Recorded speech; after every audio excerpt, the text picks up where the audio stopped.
santos días les dé Dios, mis queridos hermanos. Les saludamos con alegría en esta semana 22ª del tiempo ordinario y en este tiempo litúrgico en el que repasamos la vida pública de Jesús, sus enseñanzas, y así le suplicamos también al salmista: por tu inmensa bondad, ayúdanos, Señor. Ayer estábamos celebrando la fiesta de la Natividad de la Santísima Virgen María. Tuvimos de fiesta ayer. Doble fiesta, porque además 60 años del Seminario Conciliar. Triple en mi parroquia para el aniversario de mi párroco. Uy, Sí, triple. No, pues entonces vienes más bailada. Sí, yo vengo. nada. No, el baile es hoy. Estamos preparándonos para la fiesta. Muy bien, bueno, pues aquí felicitémonos todos, demos gracias a Dios de que tenemos estas oportunidades. Y también, bueno, pues el comercial, ¿verdad? Pues ya estamos en las fiestas, pues también 25 años del Señor de la Misericordia. Sí. No, tú estuviste toda la semana de fiesta. Sí. Hubo un novenario de festividades aquí. Sí. Y lo que sigue. Y lo que falta. Y lo que falta. Sí. Y lo que falta, así es. Bueno, pues saludamos también con gusto a Emanuel, que nos acompaña en los controles como cada semana y hace que esto sea posible para llegar hasta ustedes. Y para iniciar nuestro programa de hoy vamos a hacer la oración que nos pone en sintonía con el Señor, para lo cual le pido a Fabián, por favor. Claro que sí, Jorge. Buenos días a todos. Estamos ante ti, Espíritu Santo, reunidos en tu nombre. Tú que eres nuestro verdadero consejero, ven a nosotros, apóyanos, entra en nuestros corazones. Amén. Amén. Bueno, pues ya entrando también en nuestro programa del día de hoy, pues damos paso rápidamente a nuestra primera sección de introducción a la Biblia con nuestro compañero Luis Romero.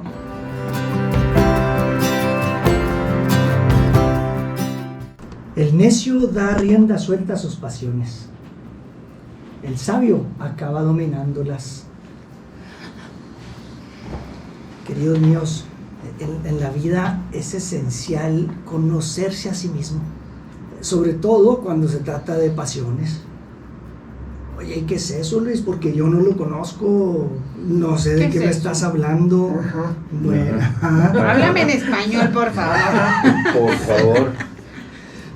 dice por ahí el diccionario: es un apetito o afición vehemente a algo o a alguien.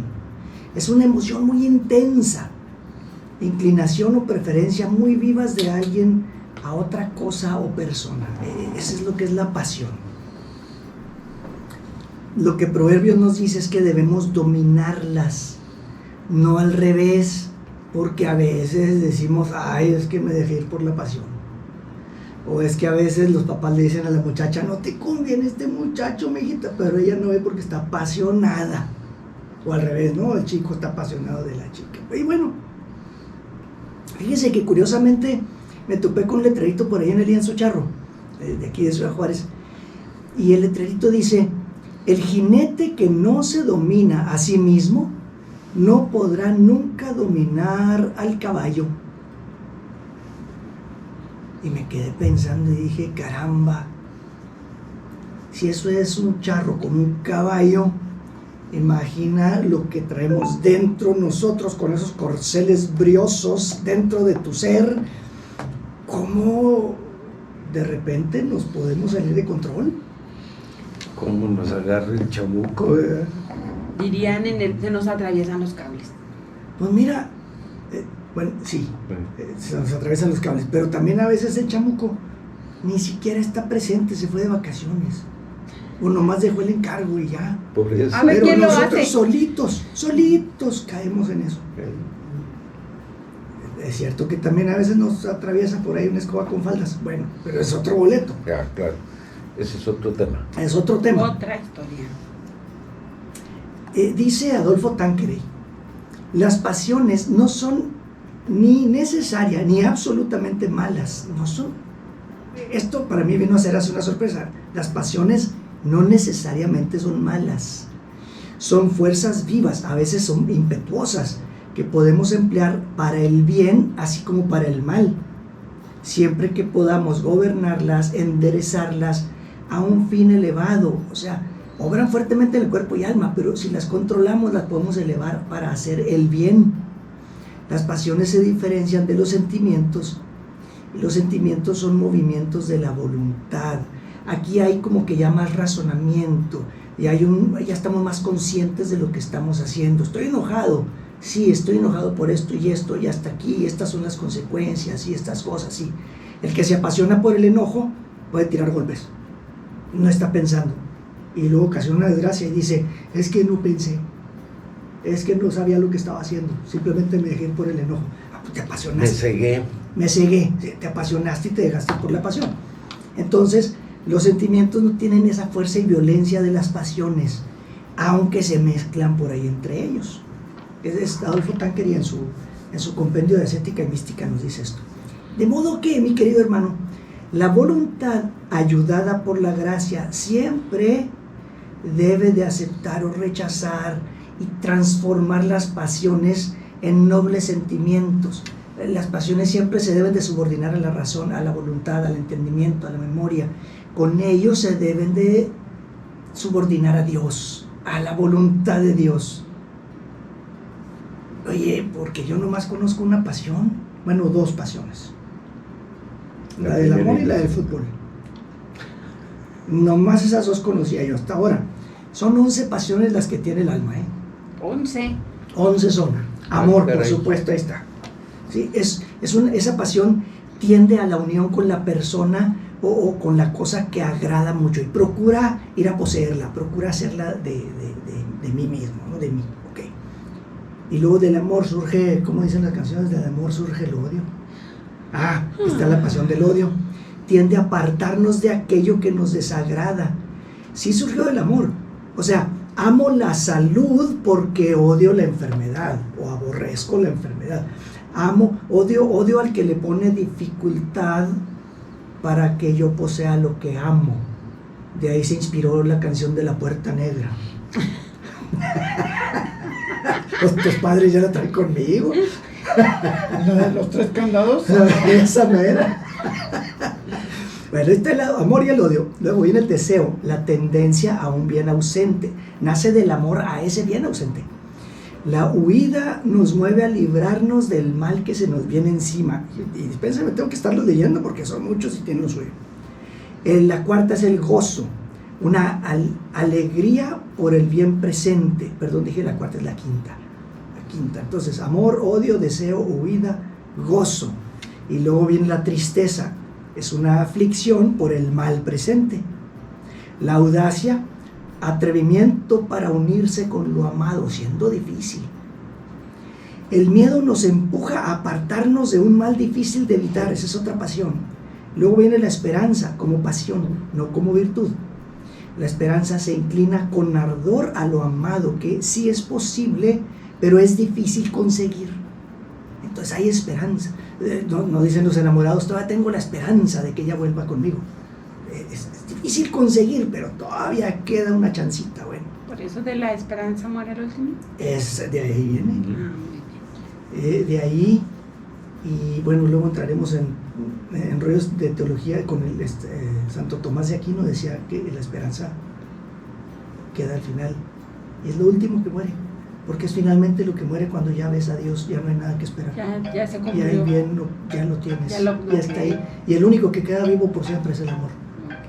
Perfecto. Pero bueno, luego viene la desesperación. Cuando la posesión de lo amado, cuando la posesión de lo deseado parece imposible, pues nos viene una desesperación terrible, ¿no? Y luego viene el enojo, la ira, es un enojo que rechaza violentamente lo que nos causa el mal. Y nos mueve un deseo de venganza. Entonces te fijas, bueno, lo primero que me fijé es que aquí no estaba la del fútbol. No está anotada, no. Ni A lo mejor existe. falta, porque fíjate, vienen así como en pares, ¿no?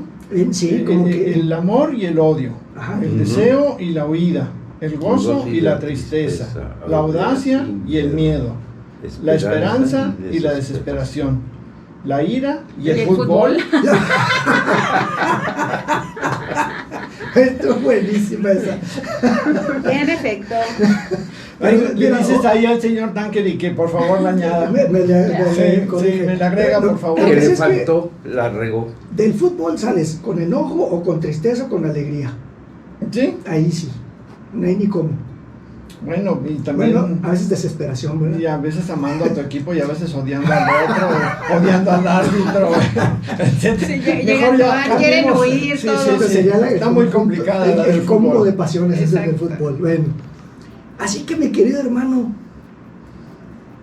¿te fijas cómo las pasiones pueden ser malas o buenas dependiendo de ese giro que les des? Ordenadas ocasionan paz interior. O sea, yo puedo tomar la pasión de la huida porque estoy ante una situación en que si me quedo ahí puedo pecar.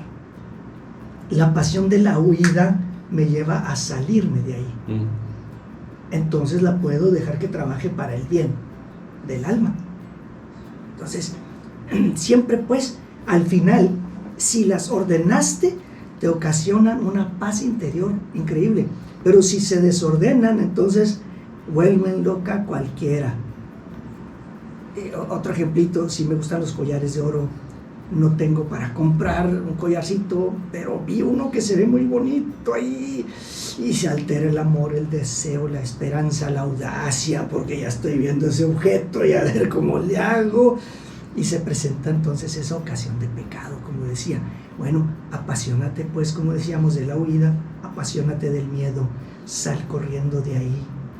Debes de tener miedo a las consecuencias que el robo lleva. Es otro ejemplito sencillo, ¿no? ¿Qué más dice la palabra de Dios al respecto? Un corazón tranquilo es vida para el cuerpo, pero las pasiones son caries de los huesos. Híjole, este es Proverbios 14:30. Terrible esta comparación. Me tuve que poner a investigar a ver qué es eso de caries en los huesos, cómo los dentistas le llaman caries radicular. Esa caries no nada más está en el diente, sino que llega a la raíz del diente, hasta la raíz, y son dolorosísimas. Y te lo tienen que sacar. Y exactamente, es terrible. Entonces te enfrenta el Señor a esta foto, a este video, en donde puedes ver esas consecuencias de tu decisión de dejar desordenarse una o más pasiones. Hay dolores. ¿Qué pasa cuando dejas la caries? Te llega esa caries y luego la dejas ahí. Dolores, inflamaciones, problemas en la encía, dentista, y con ello inyecciones, anestesia, picas, taladros, cincel y martillo, pinzas, ay, no, ya, bisturí, y luego dientes falsos al final, y luego te tienen que poner un diente postizo, todos, y luego tienes que pagar una lana, ¿no? Algo así. Además, aparte. Entonces, como dices tú, tienes que extraer la pieza, entonces pierdes la pieza dental y luego tienen que cortar el nervio y no sé qué tanto rollo, y para siempre pierdes eso. Esas son las pasiones para el alma. ¿Te das cuenta cómo el Señor sabe más que un dentista desde antes de Cristo? Porque ese proverbio se escribió antes de Cristo.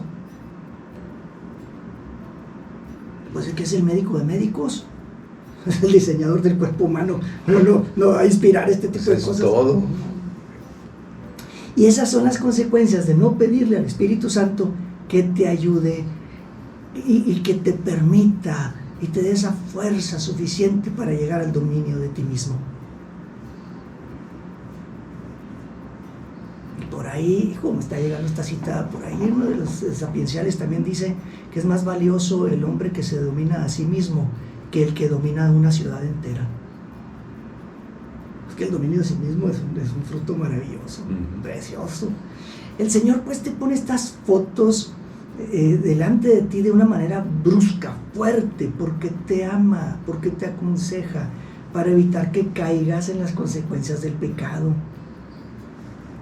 Él te sigue amando, sí, pero no quiere que sufras con las consecuencias de tu pecado. No te castiga Él. Hay consecuencias en la vida. Vamos a seguirle con el ejemplo de la caries, Lo que nos dice pues la caries es, esto de la caries en los huesos, dice, hay que tomar medidas preventivas. ¿Cómo? Lávate los dientes. cuida tu dieta, usa hilo dental, etc. Ya las conocemos, usa tu pasta de dientes, qué sé yo.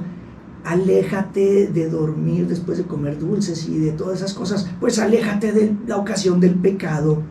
No dejes que te ocurra eso, no te dejes de eso, cuídate a ti mismo. Nadie te va a lavar los dientes, solamente tú. Nadie te va a cuidar el alma, solamente tú, guiado por el Espíritu Santo. Domínate a ti mismo, no te expongas, porque a veces parecemos como el que se va a caminar de noche por una colonia de alto índice de asaltos y luego se queja porque lo asaltaron. Cuídate, aléjate de la ocasión del pecado.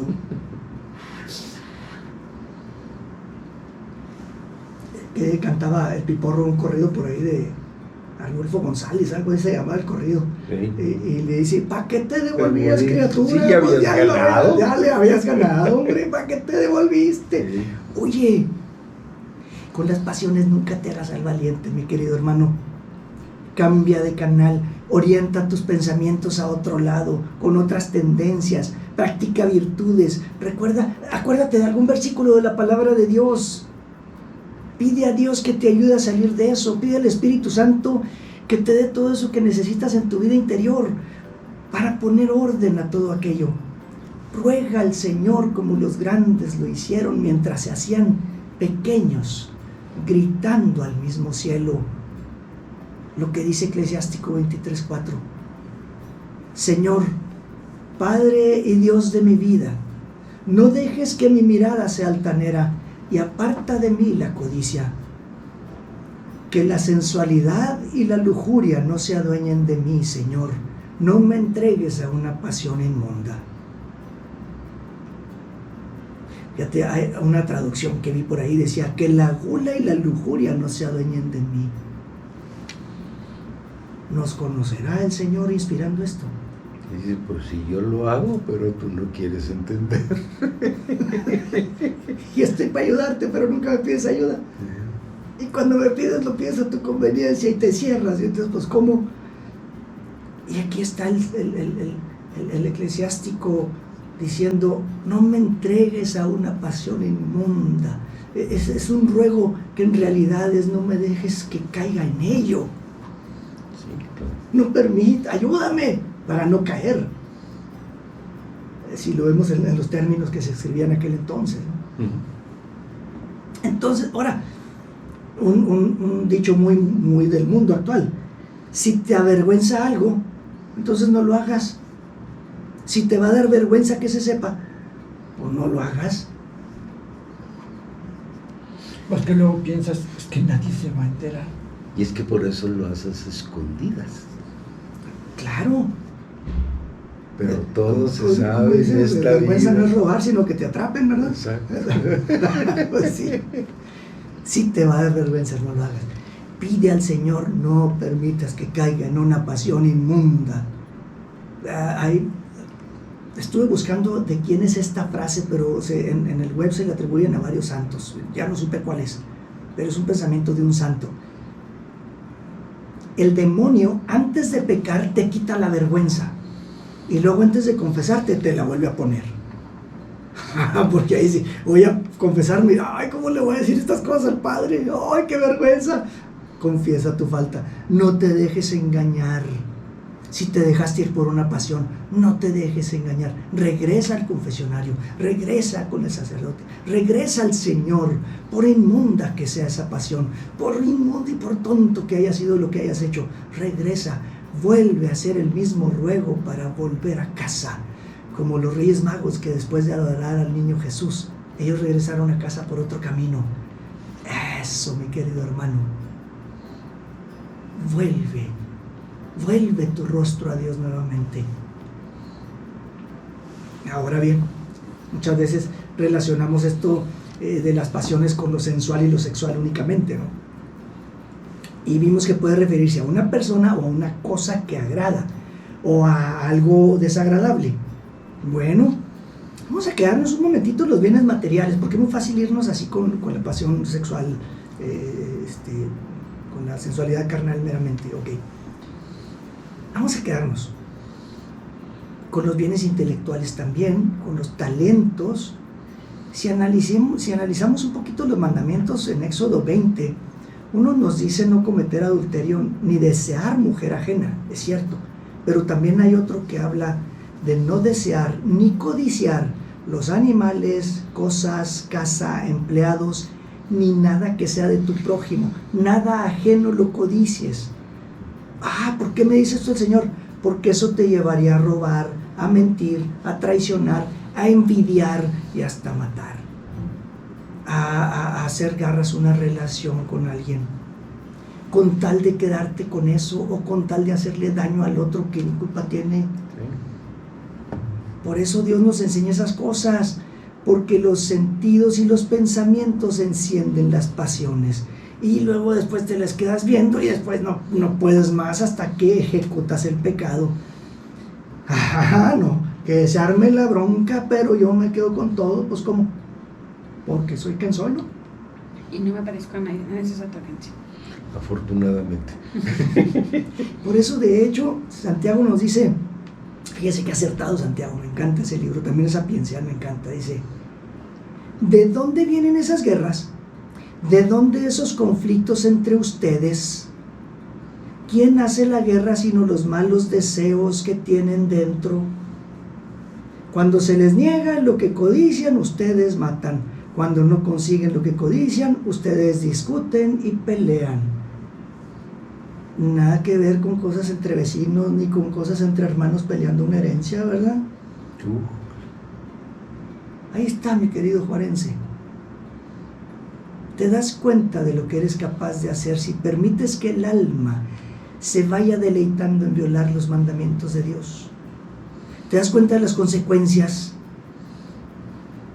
Meterse en negocios turbios, luego andar a salto de mata, cárcel, mordidas, vidas amenazadas, querer huir de tu propia conciencia, miseria. No naciste para eso, tu dignidad está muy por encima de eso.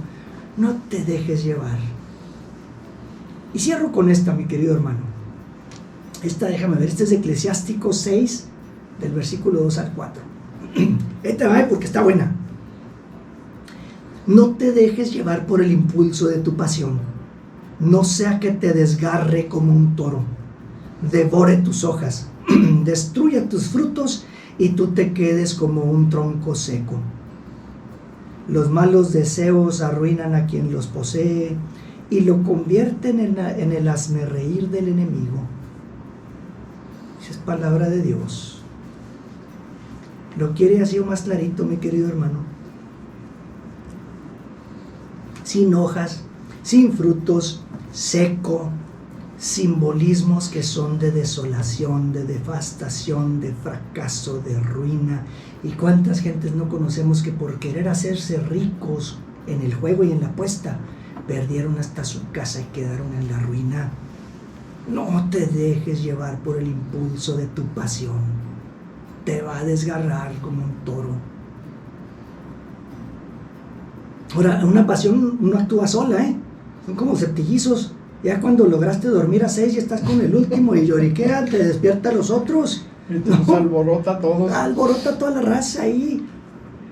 Amor, odio, deseo, huida, gozo, tristeza, audacia, miedo, esperanza, desesperación y enojo. ¿Cuál es la tuya? O las tuyas, porque todos tenemos nuestro lado flaco. Siempre las pasiones hacen mancuerna y luego van y se alimentan de los vicios del alma. Ufale. Pero ese tema se lo debo, de los vicios del alma, para otra ocasión.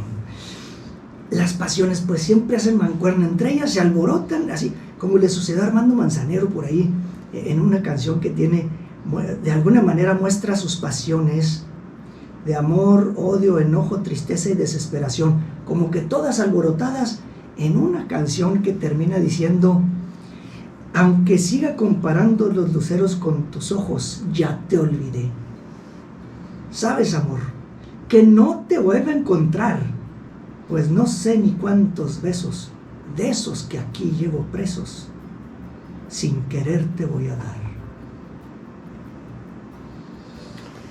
Lástima que no todos seamos Armando Manzanero. Pero bueno, no, pues me parece excelente esto, porque hay una frase que me hiciste recordar entre tantas cosas que dijiste, que es muy común escuchar, sobre todo después de que te das cuenta que obraste mal. Es que me dejé llevar, ¿verdad?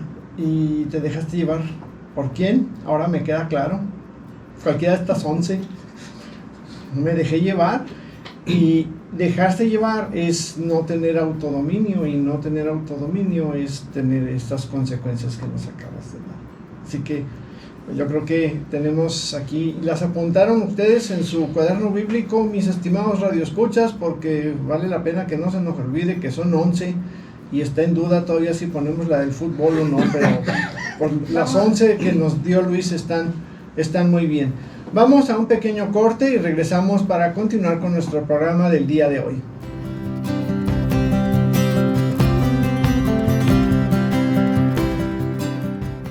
Bueno, seguimos aquí en el personaje bíblico. Vamos a platicarles. Hoy les voy a platicar de un personaje que se llama Abiatar. Nombre, por si una opción, por aquello de van a bautizar a un niño, ahí está un nombre bíblico. Abiatar fue un sumo sacerdote de Israel durante el reinado de David y Salomón. Era hijo de Ahimelech, un descendiente del sumo sacerdote Aarón. Abiatar fue un fiel seguidor de David y lo ayudó a derrotar a Saúl y convertirse en rey. También ayudó a Salomón a ascender al trono después de la muerte de David. Tuvo 2 hijos, Jonatán y Ahimelech, el mismo nombre del padre de Abiatar. Abiatar vivía en Nob, la ciudad de los sacerdotes, a poca distancia de Jerusalén, cuando el rey Saúl hizo en Doeg, el edomita, que matara a filo de espada al sumo sacerdote Ahimelech y a otros 85 sacerdotes por su supuesto apoyo a David. Ahí les entró la ira y dominaron sus pasiones. Hablando de pasiones, se apasionaron de más y le dieron cuello a 85 sacerdotes. Le dieron chicharrón. Sí. Doeg también pasó la espada a todos los demás residentes de la ciudad, no nada más a los 85, agarró parejo. Solo escapó Abiatar, y huyó junto a David, que también era fugitivo, y para que aquel tiempo debía estar en Keila, a varios kilómetros hacia el sur. Sintiendo cierta responsabilidad personal por la tragedia ocurrida, David le dijo a Abiatar: bien sabía yo que aquel día por ahí estaba Doeg, el edomita, que sin falta él le informaría a Saúl. Yo personalmente le he hecho mal a toda alma de la casa de tu padre. Mora pues conmigo. No tengas miedo, porque quien busca mi alma busca tu alma, porque tú eres uno que necesita protección conmigo. Ahí Abiatar, pues ahora sí que se puso donde sabía que iba a protegerlo David, así que siguieron juntos, ¿sí? A partir de entonces, Abiatar viajó con David todo el tiempo que estuvo proscrito y actuó como sacerdote de sus fuerzas, junto con otros sacerdotes. Abiatar tuvo el privilegio de subir el arca de Yahvé desde el hogar de Obed-Edom hasta Jerusalén. Además de sumo sacerdote, fue también consejero de David. Era el que le aconsejaba qué hacer y qué no hacer. Hacia el fin del reinado de David, su hijo Absalón conspiró contra él, pero Abiatar de nuevo permaneció junto a David cuando las circunstancias obligaron al rey a huir de Jerusalén. Como parte de este plan, para frustrar el consejo del traidor Ahitofel, anterior consejero de David, le envió a Abiatar y a Sadoc de regreso a Jerusalén como sacerdotes leales, para que, en calidad de oficiales de enlace, mantuvieran a David al tanto de los planes de su hijo rebelde, otro que no dominó sus pasiones, porque andaba de rebelde sin causa. Después de la muerte de Absalón, Abiatar y Sadoc sirvieron de intermediarios para que David volviera a la capital. Esto lo encontramos en 2 de Samuel.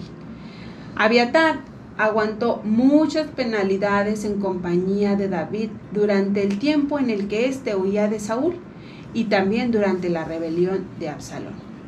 Pero por esta razón también disfrutó de la confianza, la amistad y el favor de David durante unas 4 décadas. Cuando el rey Salomón fue coronado, no tomó acción inmediata contra Abiatar.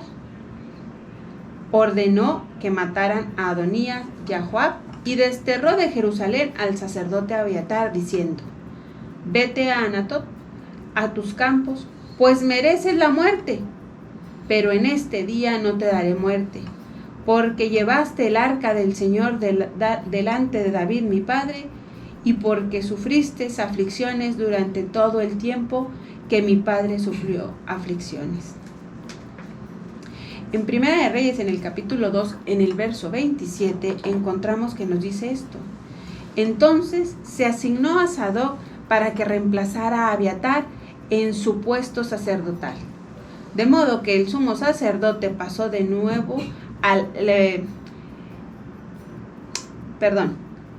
De modo que el sumo sacerdocio pasó de nuevo a la línea de Eleazar, el hijo de Aarón, y la línea sacerdotal de la casa de Eli terminó por completo. Aquí vemos el cumplimiento de la profecía registrada en 1 de Samuel que dice: mira que vienen días que te derribaré a ti y a tu familia, y ya no habrá ancianos en tu familia. El texto sagrado nos muestra que Salomón envió a Abiatar a sus campos de Anatot, y aunque no estaba lejos de Gabaón, la orden de Salomón indica que a Abiatar se le excluía de toda participación activa del sacerdocio. O sea, Salomón le hizo el fuchi. A la congeladora. Sí, vilmente, ya no te necesito, adiós. Así que pues... No me estorbes. Pues sí, ya no lo quiso con él, le hizo el fuchi. Y aquí les comparto algunas preguntas, mis queridos radioescuchas, nomás poquitas, como 100, antes de creer. ¿Estamos nosotros dispuestos a tolerar, a aguantar persecuciones y destierros como Abiatar por David el rey? En este caso, por Jesús, por nuestra iglesia, por Dios. Abiatar supo que era con David el camino correcto y lo seguía a pesar de todo. ¿Nosotros sabemos a quién seguimos? ¿Seguimos las pasiones? ¿Seguimos a Dios? ¿A quién seguimos? ¿O nada más vamos por la vida, dirían, viviendo la vida loca y a ver qué pasa? ¿Cómo la ve, compañero? ¿Por qué tienes que soltar esas preguntas?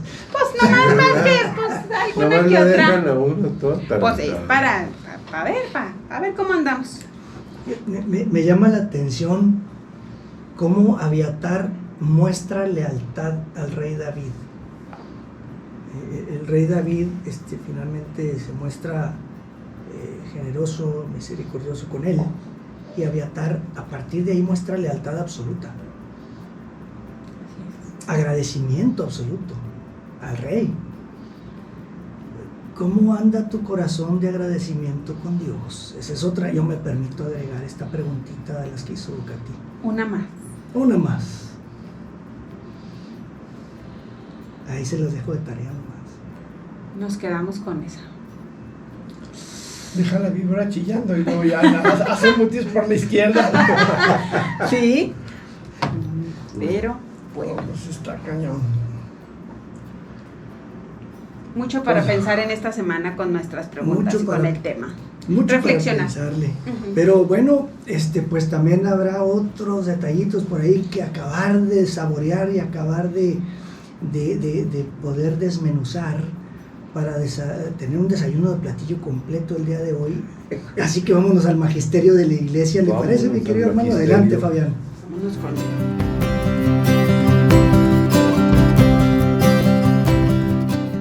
Bueno, amigos, hoy vamos con el 9º desafío de la Asamblea Eclesial de Latinoamérica y del Caribe, ¿no? ¿sí? Que es renovar a la luz de la palabra de Dios y el Vaticano II nuestro concepto y experiencia de iglesia pueblo de Dios, en comunión con la riqueza de su ministerialidad. A mí no me gustan esas palabras raras, pero bueno, del ministerio, ¿verdad? ¿Sí?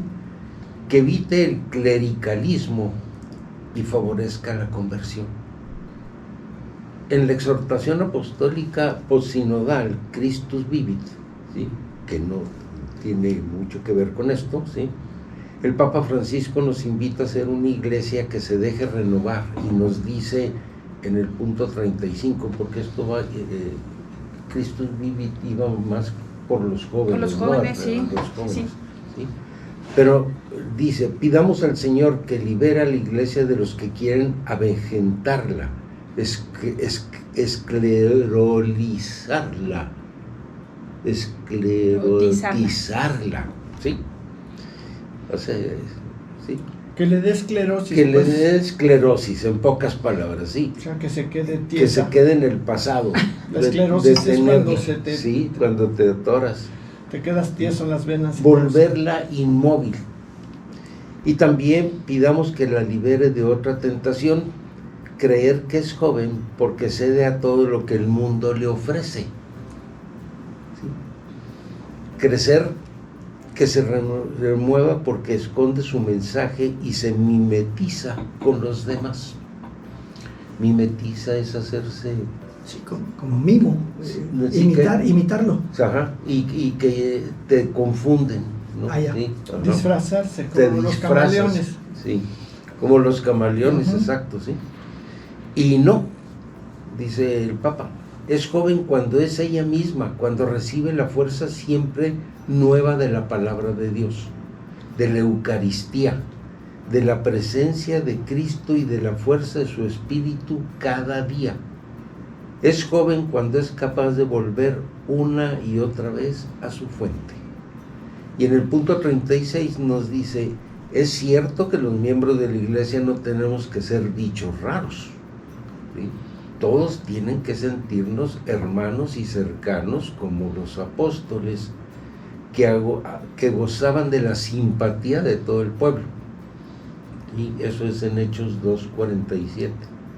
Pero al mismo tiempo tenemos que atrevernos a ser distintos, a mostrar otros sueños que este mundo no ofrece, a testimoniar la belleza de la generosidad, del servicio, de la pureza, de la fortaleza, del perdón, de la fidelidad a la propia vocación. También son como 11, Luis. Hay mucho que anotar, también Hay mucho que anótenlas. anotar, sí, sí. De la oración, de la lucha por la justicia y el bien común, del amor a los pobres, de la amistad social. Te gané. Bueno, el Papa te ganó. Y todo para responder a los nuevos desafíos sociales y eclesiales. Y específicamente para procurar una mejor preparación y realización de la homilía, que es un motivo de inconformidad de muchos participantes, quienes notan deficiencias en la predicación, pues se dedica a temas no relacionados con la palabra de Dios y a la doctrina de la iglesia, o es desconectada con la vida cotidiana de las personas. Y cultivar la sinodalidad entre los miembros del pueblo de Dios, y para esto es necesario unificar criterios litúrgicos y de acción evangelizadora, enseñar la importancia de la cercanía de los pastores, así como adoptar métodos incluyentes que vinculen a los fieles laicos en el discernimiento y toma de decisiones consensuadas. Eso es la sinodalidad, es que los sacerdotes y los obispos y todo se junten con el pueblo y entre todos hagamos la iglesia, porque todos somos iglesia. Somos uno mismo. Yo soy la iglesia y todo, y ellos son la iglesia y tú eres la iglesia, ¿verdad? Sí, a eso se refiere. Y para esto se requiere trazar estrategias efectivas para acoger a poblaciones marginadas y diversas, facilitar procesos de reconciliación personal, eclesial y social que ayuden a la sanación, al perdón y la consecución de la paz, capacitar integralmente en los desafíos que plantean las periferias geográficas y existenciales y comprender y apoyar la misión adyentes. Porque estamos hablando de la población que está en los extremos, ¿verdad? Que nadie los, en palabras muy técnicas, nadie los pela. Muy técnicas. ¿Sí? Nadie los pela, nadie les hace caso. ¿Sí? Así pues, hay que fortalecer la participación y la corresponsabilidad. Un clamor constante es la necesidad de renovar las estructuras eclesiales para lograr mayor presencia de los laicos, especialmente del liderazgo de la mujer, no solo en la ejecución de actividades concretas, sino en los procesos de evangelización y en organismos eclesiales como la Cancillería Diocesana. Esto requiere vencer la barrera del prejuicio que les ha infantilizado y evitar la clericalización. De modo que se entiende el carisma como servicio y no como ejercicio del poder. Y eso, qué trabajo cuesta. ¿Y cómo te duele? ¿Y cómo duele? ¿Cómo duele? Pues es que sí, decía Katy el otro día, pues si me dan las llaves, uy, de aquí soy el dueño. A ver quién me quita. Y a ver quién me quita, y yo aquí decido, y esto es mío, y yo soy el dueño. Y corretearé a todos los que se me quieran acercar. Eso es en otra diócesis, aquí no. No, estamos hablando del Marte. Como dicen en las películas, hipotéticamente hablando. Sí. Porque aquí eso no ocurre. Creo que no hay ninguna parroquia donde pase eso. Es que no hemos acabado de entender qué es el servicio. Sí. Sí, y es muy fácil que una cosa lleve a la otra, ¿no? Que el servicio te lleve a esas ansias de poder, y esa pues debe estar entre las pasiones, ¿no? Pues es el amor al hueso. Es el amor al hueso. Dice un dicho: ¿quieres conocer a alguien? Dale poder, y ahí dale las llaves y ya para que veas, nada más. Sí. Síguele, hijo. Le sigo pues, y para esto se han presentado diversos puntos, como implementar en nuestras comunidades pequeños grupos de diálogo y reflexión a la luz de la lectura de la palabra de Dios. ¿Sí? Que los misioneros incorporen en sus tareas pastorales el acompañamiento a las comunidades, directivas, distintos grupos de los barrios y caseríos, en la iluminación de la realidad a la luz de la palabra de Dios y en la búsqueda comunitaria de soluciones.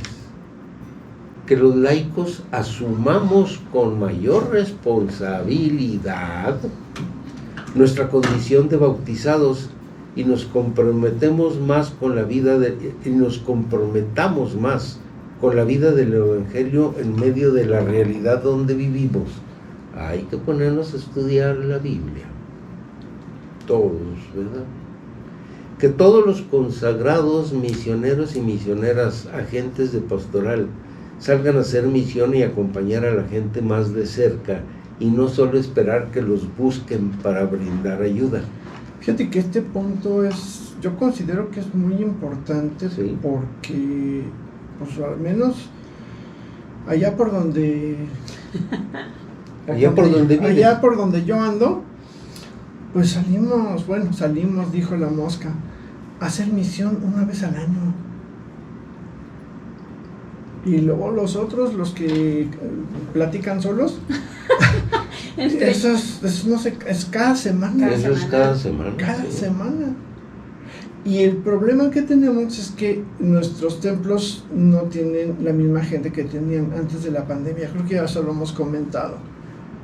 y estamos esperando que regresen y las actividades las llevamos a cabo en la parroquia, lo cual es muy bueno, claro, todo lo que hacemos en las parroquias es muy bueno, pero y luego los que no están, ¿cómo van a llegar? O sea, ¿cómo se van a enterar? ¿Cómo los vamos a jalar? ¿Cómo vamos a invitar más gente? ¿Cómo vamos a volver a llenar los templos si no salimos? Sí.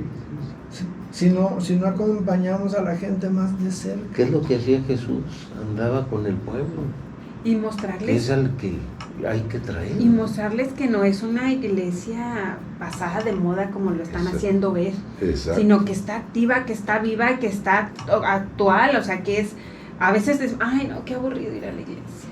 Y la gente, y te digo porque nosotros hicimos misión en mayo en mi parroquia, y la gente como que muy así, no le gustó, o sea, no nos quería escuchar, no nos querían atender, o sea, por más que les decíamos somos católicos, decían, pensaban que eran, yo creo, que de los otros que platican solos, dicen, pero mucha gente nos decía, es que se nos hace raro ver los católicos afuera saliendo, los que nos permitían hablar, pero sí nos decían, es que la iglesia ya está como muy pasada de moda, no están siendo incluyentes, decía varias gente también. Entonces hay que demostrarles que todavía estamos vivitos y coleando y activos y todo actual. Porque nos han estado bombardeando con lo de eso del género, ¿no? Sí. Pues sí, pero es de que que también ya cada ahí, quien puede ser.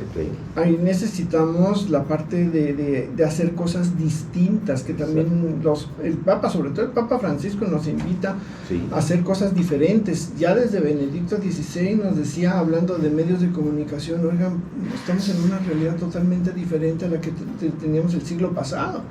Entonces la iglesia sigue haciendo las cosas como el siglo pasado y pues ya no resulta atrayente, ya no resulta entendible, ya no resulta comprensible. Incluyente, dijo ahorita. Ajá. Incluyente, Así. Sí, hay mucho prejuicio en cuanto a la inclusividad de la iglesia. Oye, pero también a veces llegan a la iglesia y quedan esos dueños de la parroquia y nada más su forma y aleja a la gente, a la poca gente que se acerca, las aleja. Sí. ¿Por qué? Porque no, es que aquí se hace esto y esto porque toda la vida se ha hecho así. Y ya, pues dice la gente, no, pues mejor, si me van a regañar, mejor me voy. Sí, yo creo que Porque yo quiero que así sea. O sea, aparte del clericalismo que tantas veces ya ha salido aquí, está tengo 40 años aquí haciendo esto. ¿Qué me vas a venir a enseñar? ¿Qué me vas a venir a decir que son cosas nuevas? Que y tú eres laico, toda la vida lo ¿qué hemos sabes? hecho así. No, deja tú, no por parte de los sacerdotes, por parte de los laicos. Sí. De nosotros Los laicos que no es que yo tengo 40 años y es que así, metido. oye, pero así no, pero es que yo tengo 40 años aquí, así es como me vas a decir que no. Así es Además como tú me eres dijeron que un hiciera. novato, ¿qué vas a saber tú de ¿qué me vas a enseñar? ¿Qué me vienes a enseñar a mí que sé tu historia? Dijo Juan Gabriel. ¿Hablando de quién? Con Gabrielísimo seguimos Bueno. nosotros. Sigue, promover una formación en todos los espacios, seminarios, casas de formación, escuelas para laicos, acerca de una iglesia sinodal, samaritana y profética en salida y comprometida con la defensa de la vida en nuestros pueblos. Implementar dinámicas y estrategias de comunión y participación en las comunidades que fomenten la corresponsabilidad en la animación misionera y poniendo en marcha sistemas de rendición de cuentas. Ups, ahí duele. Eso duele más. Y por último, hacer de la animación bíblica pastoral una escuela de sinodalidad en la escucha, discernimiento y toma de decisiones y evaluación de acción pastoral. Bueno, en eso de la animación, ahí vamos poco a poco, ¿verdad? Sí, Ahí poco a poco. Pero fíjate, me llama la atención el nombre de este noveno desafío, ¿no? Renovar a la luz de la palabra de Dios, o sea, a través de lo que Jesús nos dice, a través de la Sagrada Escritura, y el concepto y experiencia de iglesia. O sea, a lo mejor el concepto que tú tienes de iglesia no es el correcto. O es anticuado, o ya se quedó atrás. Y tu experiencia, ¿cuál es la experiencia que tiene la gente como iglesia, pueblo de Dios? y sobre todo que esa renovación favorezca la conversión. Y si no favorece la conversión, queridos hermanos, algo estamos haciendo mal. En algún lado estamos regando el tepache y se nos va a acabar el tepache y nos vamos a quedar sin tepache. Porque se nos va a acabar el tiempo. Y sin tiempo. Ya nos quedamos sin tiempo. Que la canción tan emocionada que está uno, caray, le corta, apasionado. ¿no? Sí, pero bueno, pues vámonos pues. Ahí se los dejamos para su reflexión. Está muy bueno este desafío y sí, es como para ponerse a pensar. No dejen ustedes de ser ángeles de Red Guadalupana. Sigan ustedes haciendo sus donativos, sus oraciones para que este medio persista a través del tiempo y la distancia. Qué romántico salió eso. Y los invitamos a participar en la Expo Biblia 2023 que se va a llevar a cabo del 25 al 30 de septiembre. Prepárese porque va a estar muy interesante. La temática es el Evangelio de San Mateo. Y para finalizar viene nuestro camino de hoy. Katy, por favor. Claro que sí, el camino es el 491 y dícese así: ¿acaso este no es el hijo del artesano? ¿No es el artesano hijo de María?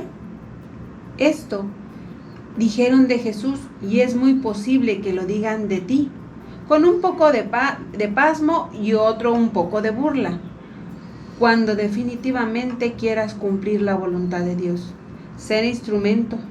Pero ¿no es este aquel? Calla y que tus obras confirmen tu misión.